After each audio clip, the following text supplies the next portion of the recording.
I'm Shari Belafonte. This time it's some playtime at the beach before we visit Mexico's Cuernavaca and Tasco. We're starting in Ixtapa and Zihuatanejo, sister resorts on Mexico's Pacific coast. Then we move inland to the eternal spring of Cuernavaca and Tasco.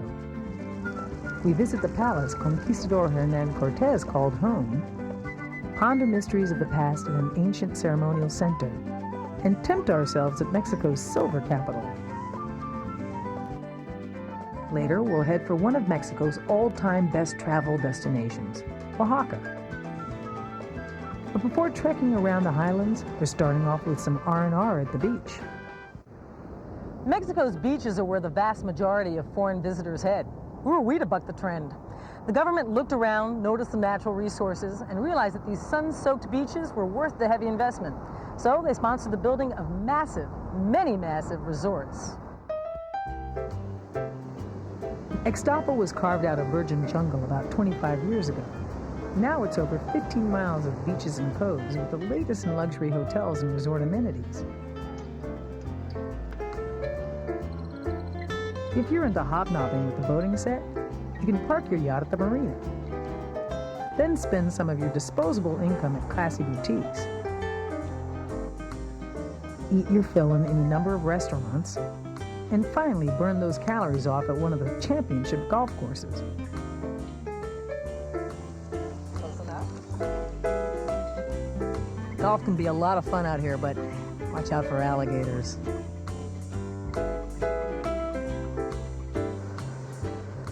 So if you're looking for R&R at a world-class resort on a great beach, Ixtapa is the place to come.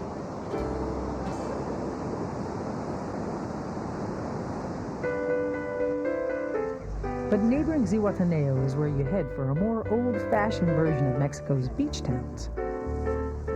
The community dates back to early colonial days when Spain set up a port here for trade with the Orient.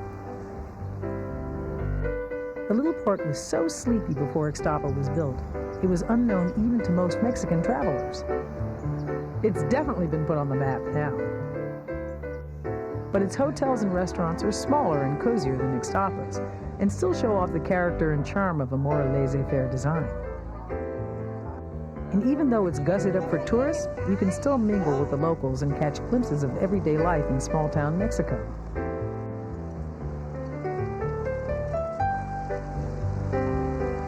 For years, Zihuatanejo just shipped bananas, operated a small fishing fleet, and catered to a handful of travelers looking for a quiet hideaway. Today, tourists keep the cash registers humming and the artisans busy creating some very tempting collectibles.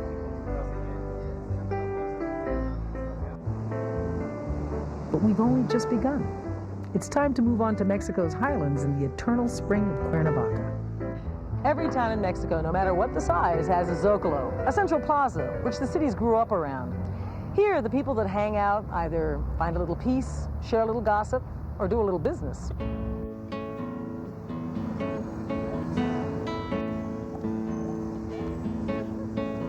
A stop at Cuernavaca Zocalo is a welcome break now that the city has mushroomed into a bedroom community for overcrowded Mexico City.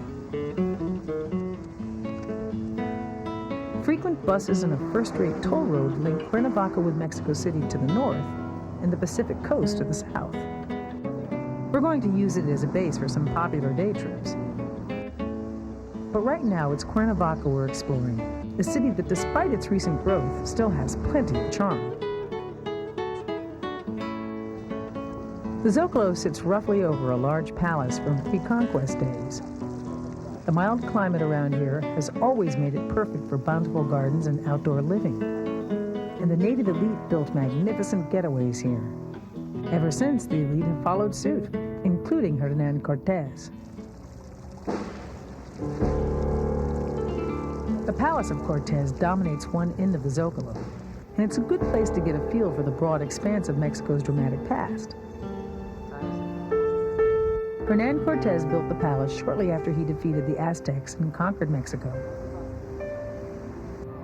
Cortez held state at this palace for almost 10 years before he went back to Spain. From here, he ran his huge encomienda, which was a land grant replete with Indian laborers, which stretched all the way down to the valley of Oaxaca. Built on the ruins of the pre-conquest palace he destroyed, his new showplace was an innovative design for the period. Cortez was never a guy to follow the crowd. It features a grand loggia instead of the fancy interior courtyard favored in most Spanish palaces. The loggia is decorated with an early mural by Diego Rivera.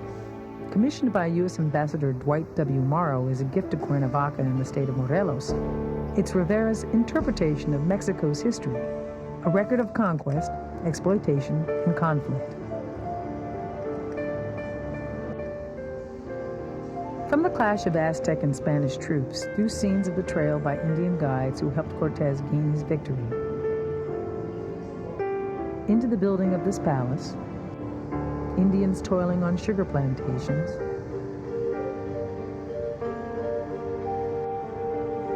the Inquisition, down to Zapata and the Revolution, which was to free the Indians. It's a personal statement of a young and idealistic artist.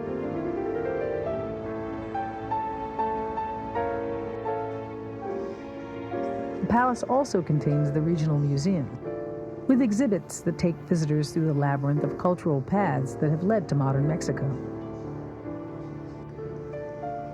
The early Spanish period features who else but Hernan Cortez. This young, swashbuckling conquistador was a guy who could think fast on his feet, was willing to take great risks, and let's face it, he was pretty lucky. With only 600 men and a few horses, he managed to conquer an entire empire of about 6 million. Of course, he had superior weapons, but he also stumbled into a society ready for a civil war. By playing one group off against another, he emerged victorious. But Cortez is just one character in Mexico's historical drama. The museum is filled with stories of its violent and chaotic past. It's a sad and bloody chronicle finally culminating in Mexico's devastating civil war. Photographs bring to life that early 20th century conflict that saw 1 million people die before a stable government emerged from modern Mexico. Local General Emiliano Zapata led the struggle for land reform. He was a visionary of great courage who was assassinated at the end of the war. Today, Zapata is a national symbol, a martyr in his stand for the little man. Mexicans take their history seriously and work hard at preserving remnants of former times. A good place to catch a glimpse of Cuernavaca's fabled lush past is at the Border Gardens. Laid out 200 years ago as a private retreat for the wealthy silver family of Jose Borda, it's a popular park today. Visitors rent boats, picnic, or just stroll the gardens and tour the mansion.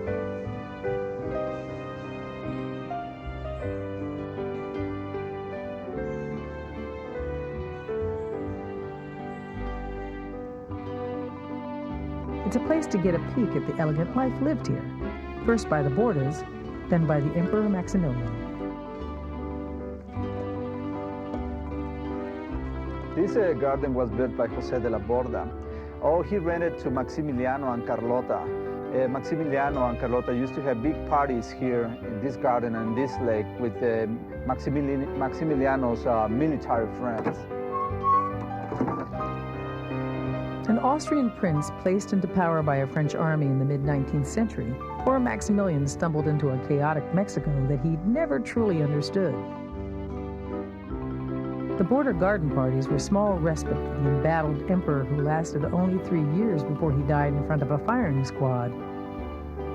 The gardens have seen good times and bad, but with recent restoration, they're a real pleasure today.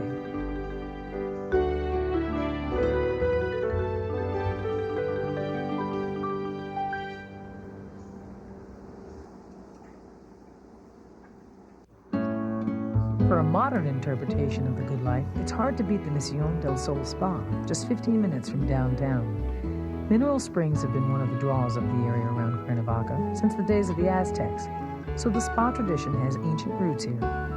This is one of the newest and most refined. You can take advantage of the spa just for the day, or check into the full-service resort for the duration.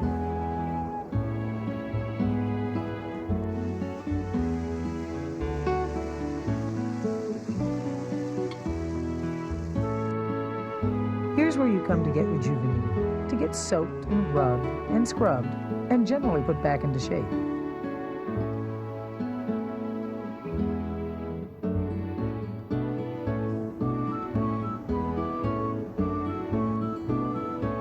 Or you can just relax and veg out in very classy elegance.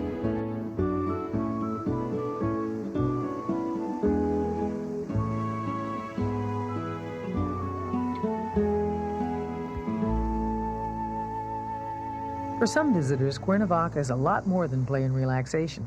The city is a center for language schools that specialize in short Spanish courses for foreign students.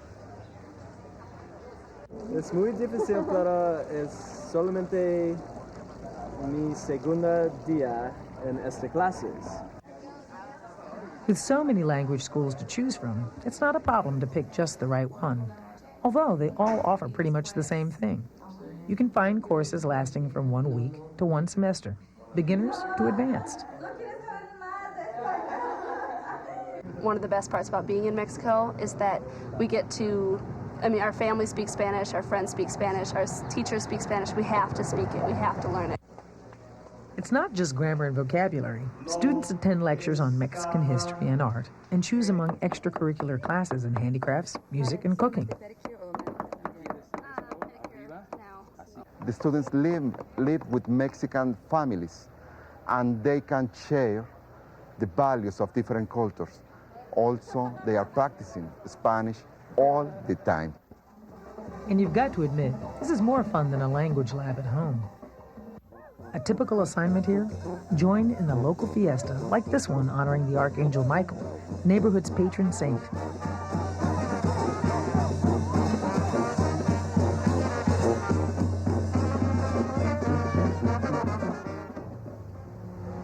When the parade's gone by and it's time to retreat, there's nothing like Las Mañanitas. The small hotel and restaurant fill a beautifully restored colonial mansion and spill over into an incredible garden.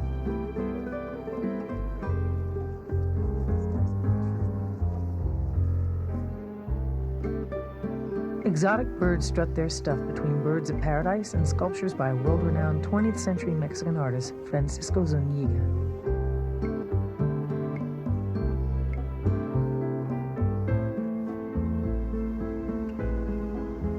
Zuniga's work is often a graceful and contemplative depiction of Mexican women in daily life.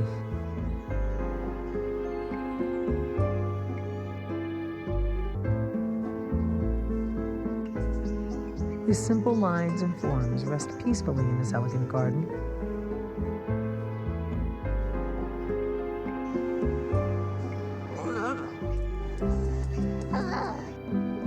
This place is a bit of a marvel, sitting as it does virtually in the middle of the busy city.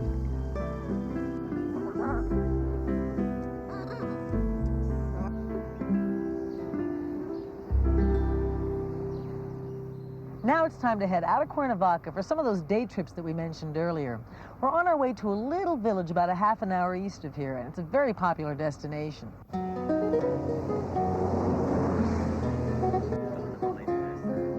Tepoztlan still retains its historic, quiet charm if you time your visit right. The town can be crowded on weekends, but in the middle of the week, the cobbled streets are left pretty much to full-time residents.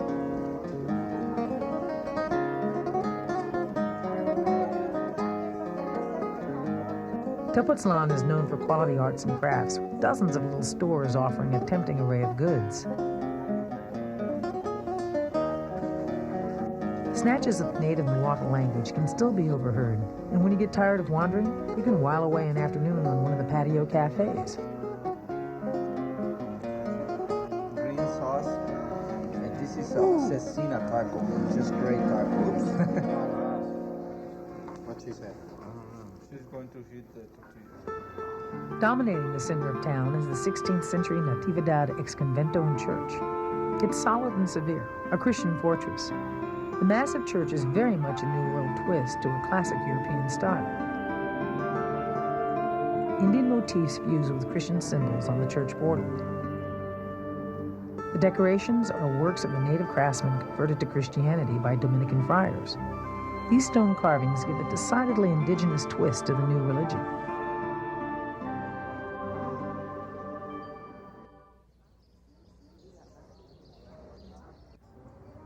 You can climb to the ancient ceremonial site above town, but we're saving ourselves for other ruins tomorrow and heading back to Cuernavaca through the land of smoking volcanoes.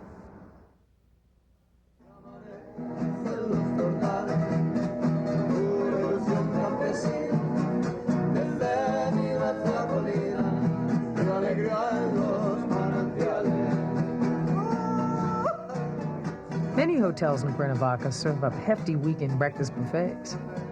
We're getting stoked up and entertained before we're heading out for our next day trip.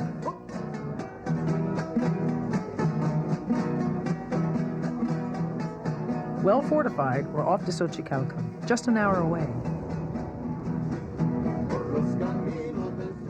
Xochicalco was one of highland Mexico's large fortress cities, a ceremonial center and kind of crossroads. This place remains well off the tourist-trodden path. It is one of the most tantalizing and mysterious set of ruins in all of Mexico. Archaeologists are still scratching their heads over this place also because they're finding architectural influences from all points of the compass. Xochicalco reached its zenith just as Teotihuacan was collapsing to the north. Some historians speculate that the rich culture of that ancient metropolis was kept alive at this site.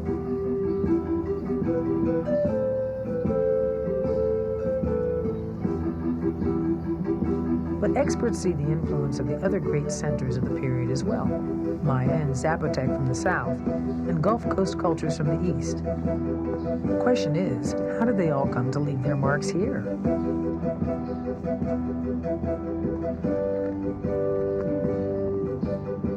The most interesting structure seems to commemorate a gathering of astronomer priests from all over Mesoamerica.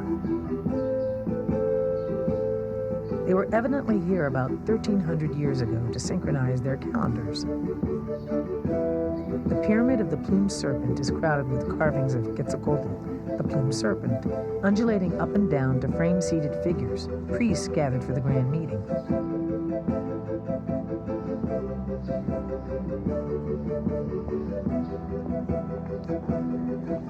Other temples ring the Gran Plaza, and on a terrace below is a Juego de Pelota. This large structure, forming an eye-shaped playing field, was built for the ritualistic game of pelota, much like our soccer. Courts like these are found in many of the ancient sites, but this one closely resembles those found in Maya cities way to the south of here. Today's tranquility belies the energy that must have filled these plazas when about 20,000 people lived, worked, and served their gods around here. Like so many of the other great monuments that survived from those days, these ruins seem to offer up more questions than answers.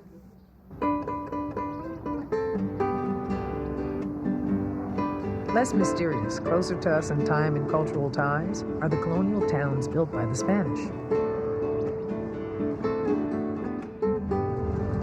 Tasco is one of the real treasures.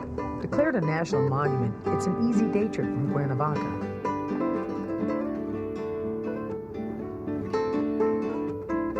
Tasco's houses seem to hang on the hills along a tumble of narrow, cobbled streets.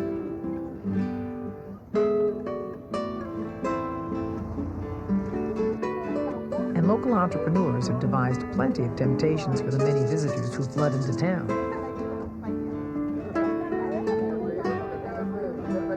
Señora, por favor. Yo quiero uno rosa, ¿sí? ¿Cuánto? ¿20? ¿20? 20 pesos. Ah, muchas gracias, señor. Begun over 400 years ago, Tasco reached its zenith in the 18th century with a big silver strike. And silver is still the name of the game here. Tasco carries some of Mexico's best silver. If you're born to shop, this is the place to be. Needless to say, I'll be doing some serious damage buying Christmas, Hanukkah presents, you know. Showcases glitter with bracelets, earrings, necklaces, bowls, and pieces of art. It's a mind-boggling array of beautifully handcrafted work.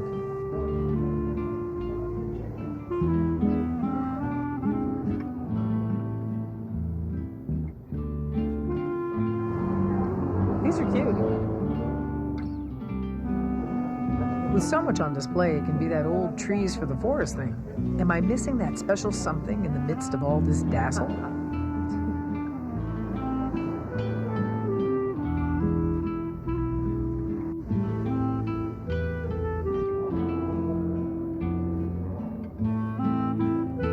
Travelers everywhere, not just here in Mexico, are busy buying beautiful silver pieces that are made right here in Tasco. Now, the story behind it is pretty interesting, too. Although Cortez found silver here right after the conquest, it wasn't until 200 years later that the big strike was made by Jose de la Borda.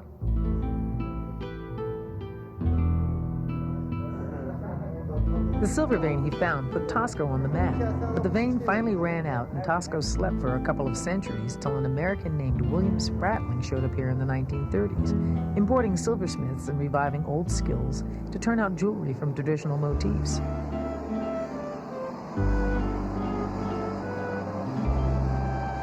Today, artisans create jewelry with handcrafted care in small backroom factories. Visitors are welcome to stop in and watch the process.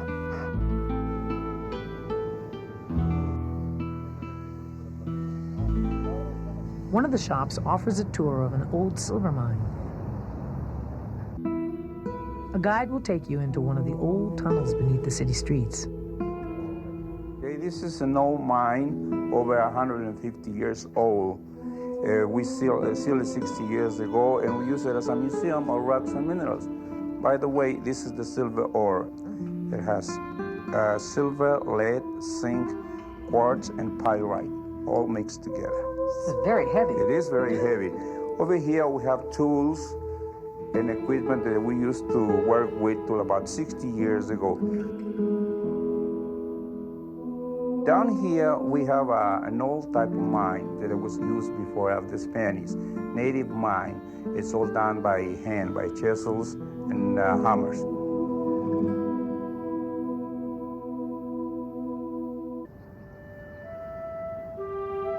Silver is what paid for Tasco's most outstanding structure. Jose Borda, the original Silver King, wanted to thank God for his good luck, and perhaps he had thoughts of leaving a memorial to himself.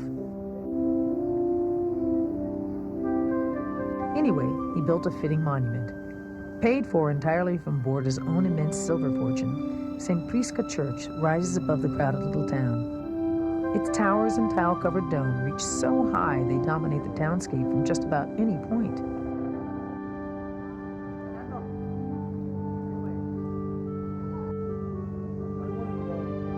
The pink stone facade is a riot of design known as Tudorgueresque, a kind of Spanish-Mexican Rococo. Statues, weapons, leaves, shells, ribbons, and angels all squeezed together. Inside, the almost over-the-edge style does a reprise in gold leaf.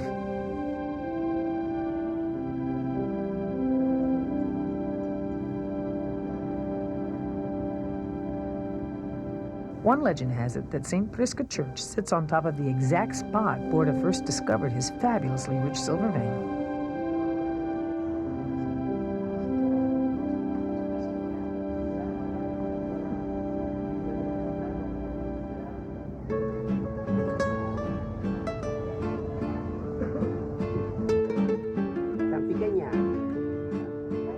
Cafes overlooking the church on the plaza are packed with visitors enjoying a leisurely lunch, or sipping margaritas at the very spot where Berta is said to have invented them.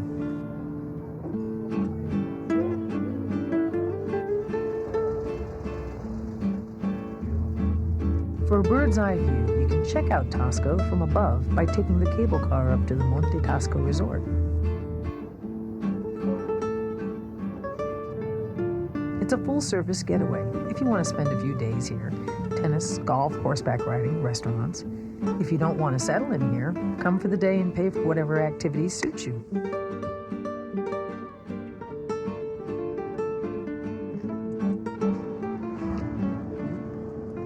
All right, how's that?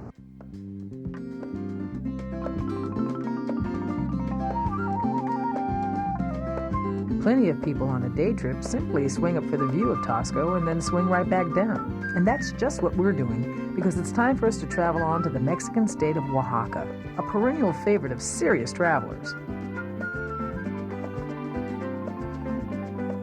We're centered in the city of Oaxaca, about 300 miles south of Mexico City. From Oaxaca City, we hop over to Puerto Escondido for a little beach time and do a day trip to the ancient ruins at Mitla. We search for treasures in Mexico's folk art capital, explore monuments from the past, relax in the salt air, visit a Zapotec village market, and just generally join in the fun.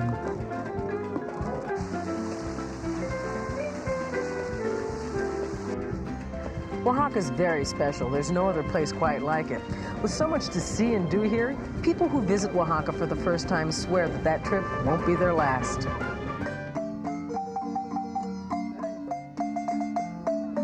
Untouched by even a hint of modern industrialism, Oaxaca hangs on to tradition, with a surprise around every corner.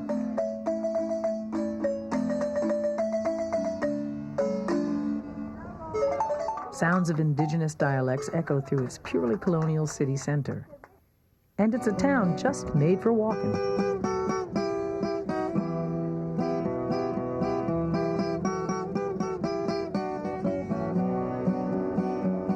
Everything radiates from its Zocalo, or Central Plaza, which in fact is two adjoining ones. This has been Oaxaca's social center since the city was founded almost 500 years ago. No quiero arrepentirme después de lo que pudo haber sido y no fue. Quiero tener esta vida teniéndote cerca de mí hasta que muera. Looming above the Zocalo is Oaxaca's cathedral. Begun in 1544, it suffered through several earthquakes before it was finished 200 years later. I guess they finally got it right, because it looks like it could withstand just about anything now. It's built of the local greenish-brown stone Oaxacans love, and it's faced with finely worked designs and carvings of saints and angels. Just south of the Zocalo is Oaxaca's Benito Juarez Market. It's named for Oaxaca's most revered native son, a Zapotec lawyer who became one of Mexico's greatest leaders.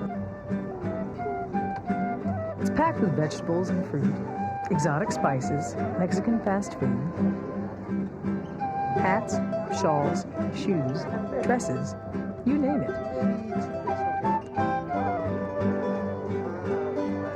It's a good place to see a bit of the native economy in action. Buy a mango and browse for handicrafts as you try out your high school Spanish.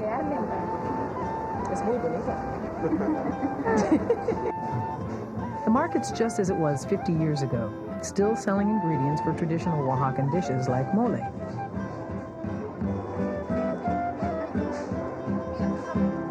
Visiting gourmands sign up at cooking schools around town to master the complex recipes. Mole means mixture or concoction. That's where the word came from. It's made for the most special occasions of each person's life. The black mole sauce is an unlikely concoction that includes, among other things, chilies, bananas, chocolate, and cinnamon. You put that together with some chicken or tamales, and you've got two of Oaxaca's best. Oaxacan food is really the main part of life here. It's the most featured part of life in Oaxaca. I think it's what makes people so proud to be Oaxacan, is because their food is so good and their traditions are so intact. You can find these Oaxacan specialties in just about any restaurant around here. Those who like mole rave about it, but for many it's an acquired taste they're still working on. And speaking of acquired tastes, for a first course, for the truly adventurous, how about chapulines, fried grasshoppers? You don't like it? Okay, I had a grasshopper. If grasshoppers seem a bit beyond the pale, you can always fall back on an old standby, shopping. The city has turned Calle Acala into a pedestrians-only stretch with a number of small boutiques catering to travelers. This street could occupy you for a whole day. Some people refer to Oaxaca as the motherlode of folk art. And at shops like this one's Corazon del Pueblo, you can understand why. This place is loaded and there's so many shops just like it, a person could go crazy. We're not talking just numbers here, but quality. A lot of the work signed by artists with reputations in the folk art world. Whether it's the satiny black pottery, gold and silver jewelry, or fearlessly painted wood carvings, individual craftspeople have developed a name for themselves. Clearly, I'm partial to geckos. Plenty of temptation means it's easy to leave town with a lot more than you came in with.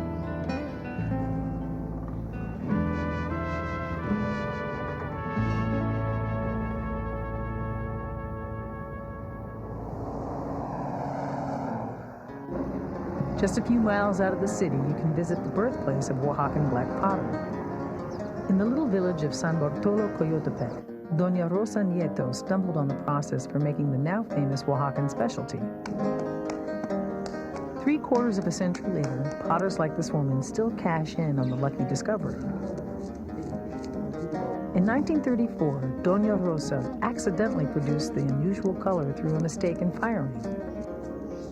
Ever practical, Doña Rosa took the burned pots to market anyway, and the rest is history.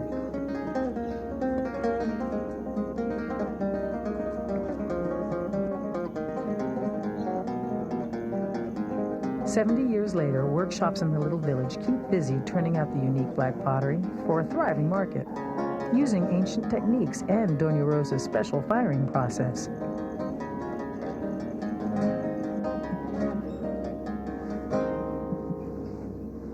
Many of today's artisans spring from a people who have left us some monumental clues to their ancient culture.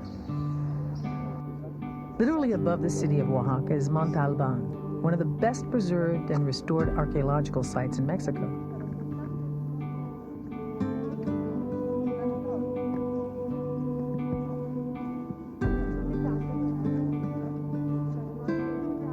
Sitting atop a flattened mountain, it overlooks the Oaxaca Valley as it has for more than 2,000 years.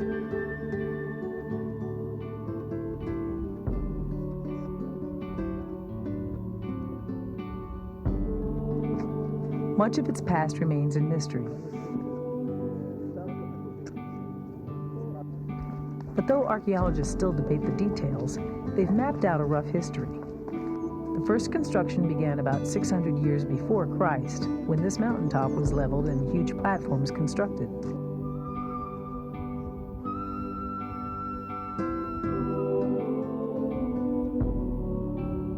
Parts of one temple survive from the early period. The Monumento de los Danzantes was once covered with elaborately carved stone figures. No longer dancing on temple walls, they rest on the ground as scholars debate their meaning. Were they representing ancient ball players, dancers, or prisoners of war waiting to be sacrificed?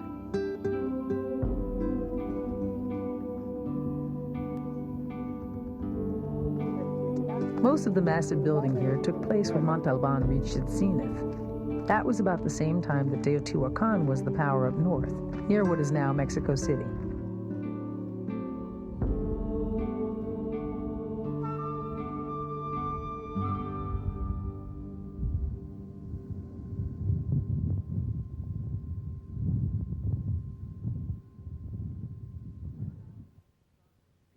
Mont Alban's astronomer priest laid out the rectangular ceremonial center precisely on the 4 points of the compass. Today, only a small part of the site has been excavated and restored, but about 1,000 years ago, over 25,000 people filled this hilltop and the surrounding terraces. It's fascinating to imagine the energy and life of the place back then. The priests living in splendid palaces and ceremonial ball games being played on a traditional ball court. Maybe half soccer, half basketball. Were the players in a life and death contest with the losers or maybe even the winners being sacrificed at the end? Or was it just a game, a predecessor to one still played in local villages? Now, Juan, according to rumor, this is an ancient game, or this stems Well, from an ancient game? actually, in the old days, it was played with the hip, with the shoulders, and with the knee, which were heavily protected. Now, in our days, this is something which is called pelota mixteca. And this pelota mixteca. And this is played with the same kind of ball, but then now they use their hands.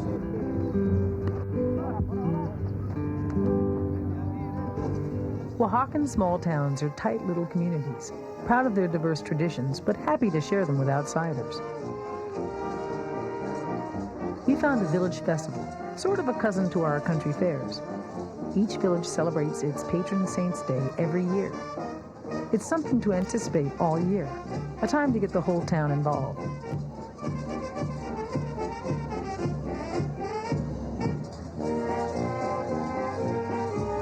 For the brave, or the crazy, it can be an opportunity to test themselves in front of the family and friends.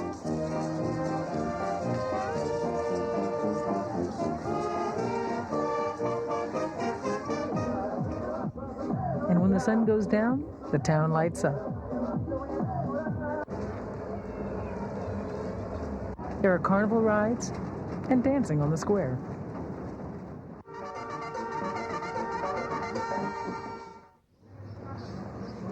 It's morning and we're back in Oaxaca.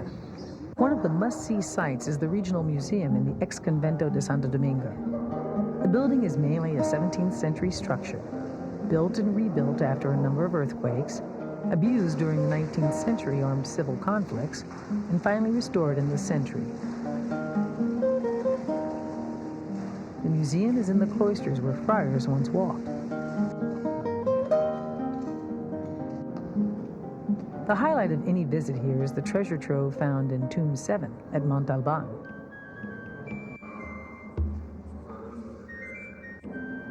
Unearthed in the 1930s on a terrace below the ceremonial center, these treasures put Oaxaca on the tourist map.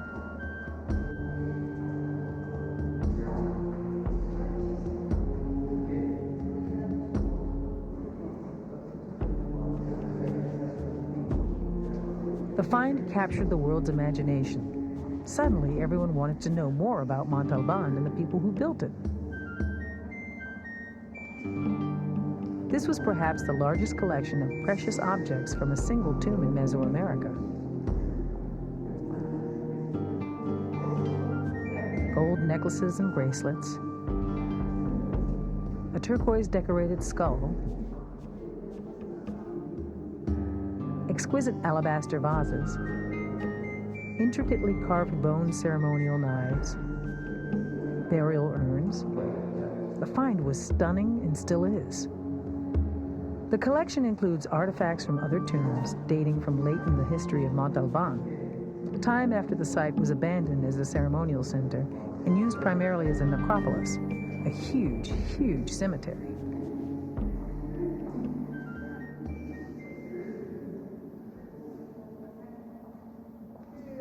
The church connected to the ex-convento is an exuberant display of Mexican Baroque, a rich and fanciful expression of dazzling gaiety.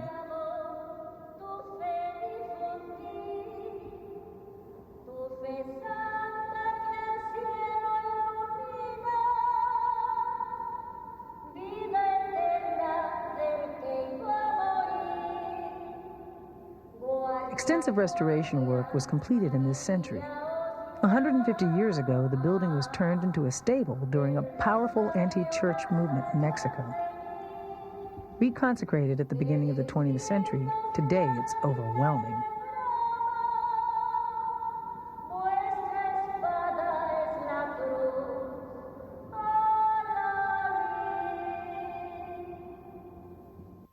From the sublime to the earthly, the wonders of Oaxaca keep on coming even after dark. A full Oaxaca experience absolutely requires a night out, and the Zocalo is still where everyone gathers, just like in old, more traditional days.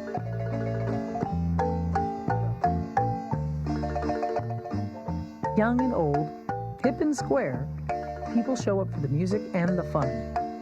While you're never quite sure what kind of music you'll find here, it's a rare night when you find nothing.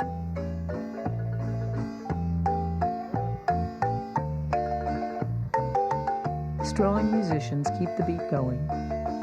and cafes around the plaza fill with patrons taking in the scene.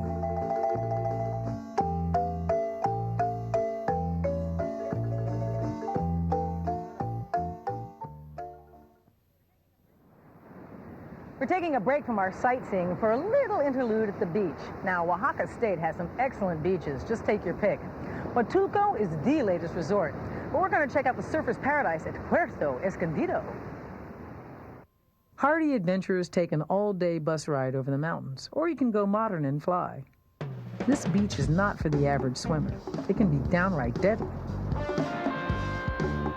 But it's one of the top 10 surfing beaches in the world, the setting for international surfing championships a couple of times a year.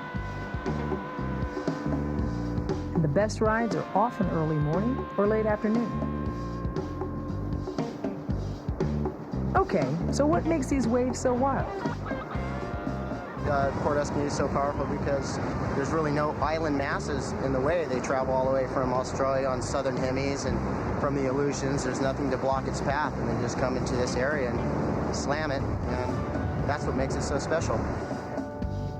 Its dangerous undertow is actually used by surfers to pull them out beyond the waves. But for regular guys, the watchword is stay out of the water and watch the big boys play.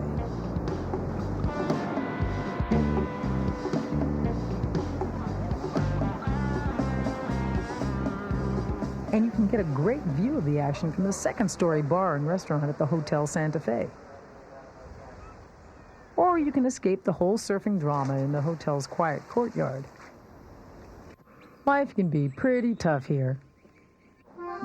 The center of town spreads out from the main beach for several blocks of restaurants, hotels, and shops.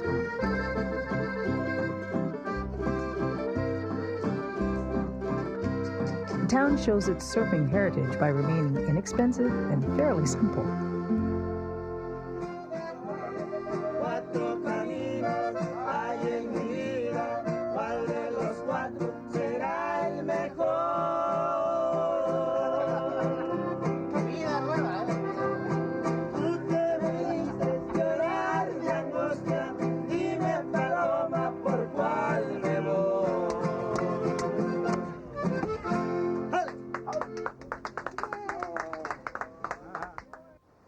Fishermen still sell their catches at the main beach, and here's where you can rent a boat to take you to one of the swimming beaches.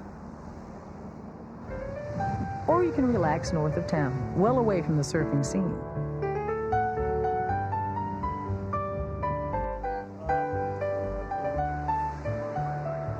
While everyone is very laid back here, there is one word of caution.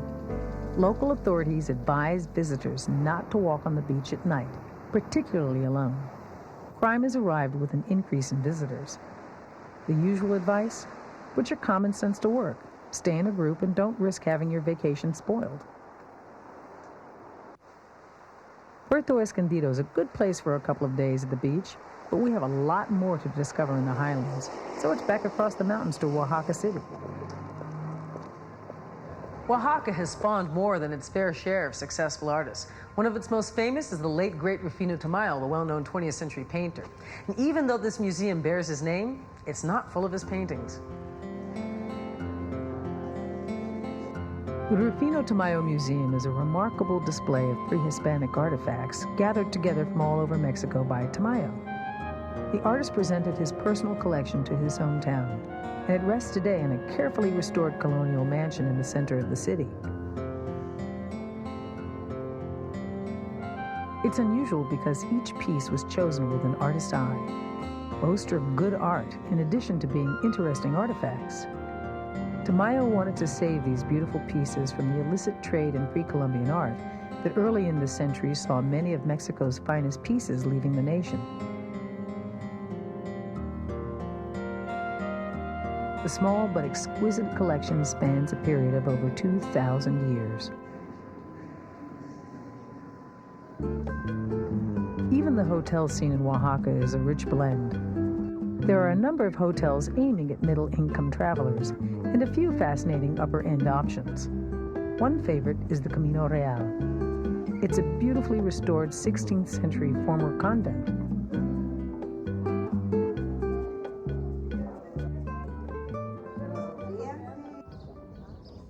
It's tempting to just settle in here for the day, but there's still lots to see in the countryside. We've got a day plan that's pretty typical of the offerings. First, we're going to hit Market Day at a Zapotec village. Then we'll go to Mitla, which is the other set of very popular pre-conquest ruins near Oaxaca City. Everyone who heads toward Mitla has to stop and pay their respects to the tule tree. It grows off the highway in the center of Little Santa Maria and is estimated to be over 2,000 years old. It's as old as the oldest structures at Montalban. One of the world's largest trees, it dwarfs a rather substantial church behind it. For me, a visit here provides a little perspective on the place of Homo sapiens in the larger order of things. Next stop on our outing is the village of Tlacalula, with a crowded and lively Sunday market.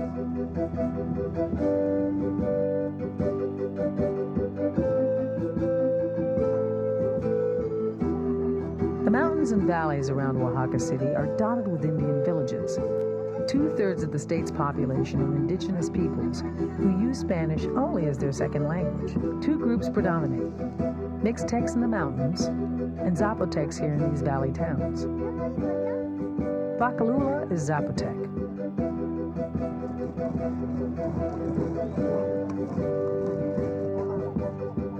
Farmers and craftspeople bring their products to these weekly markets where they buy and sell as they have for centuries. Vendors seem unbothered by the stream of travelers who are engaged by the energy and color and can usually be counted on to spend a few pesos.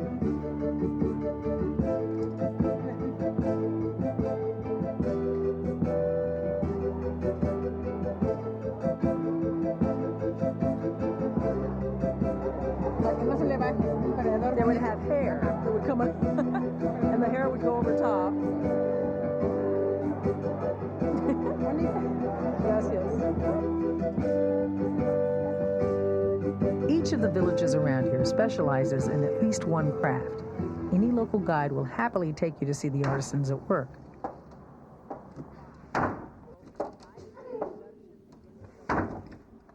We're checking out rug making. Watching the weaving is just the first step.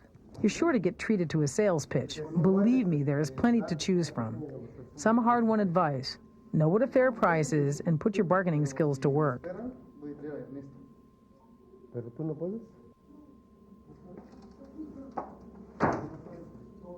But it's time to leave today's Zapotecs to roam through more remnants of their ancient cultures. The second most popular pre-Hispanic site near Oaxaca is Mitla. It's a direct contrast to Montalban, which we toured earlier. It's small, elaborately decorated. It's a totally different experience.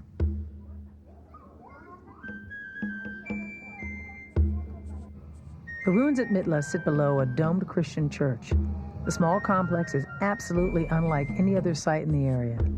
It has no human or mythological figures in its decorations.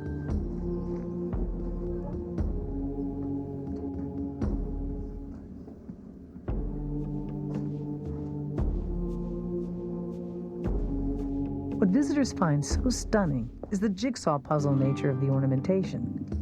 Each little piece of stone was cut to fit in a complicated geometric pattern and held in place without mortar. Back in its prime, it was all painted in brightly contrasting colors.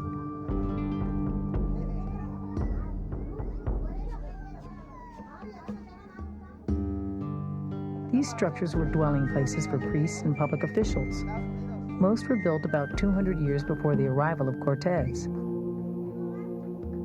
Still occupied at the time of the conquest, Mitla was spared destruction by the invaders. The Spanish saw it as a place of residence, not a setting for pagan sacrifices.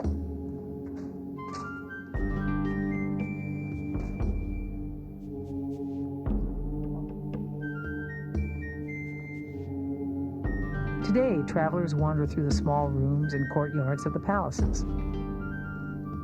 Ancient priests lived a life of luxury here, their reward for service to the cult of the lord and mistress of the underworld.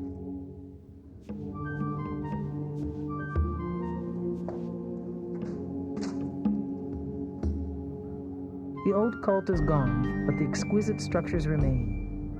reminders that today's Oaxaca has deep roots.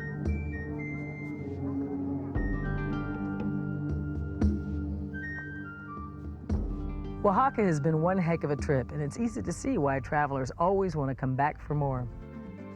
Before Oaxaca, we enjoyed the eternal spring of Cuernavaca and beach life in Ixtapa and Zihuatanejo. I'm Shari Belafonte. Thanks for joining me as we follow the sun on travels in Mexico and the Caribbean.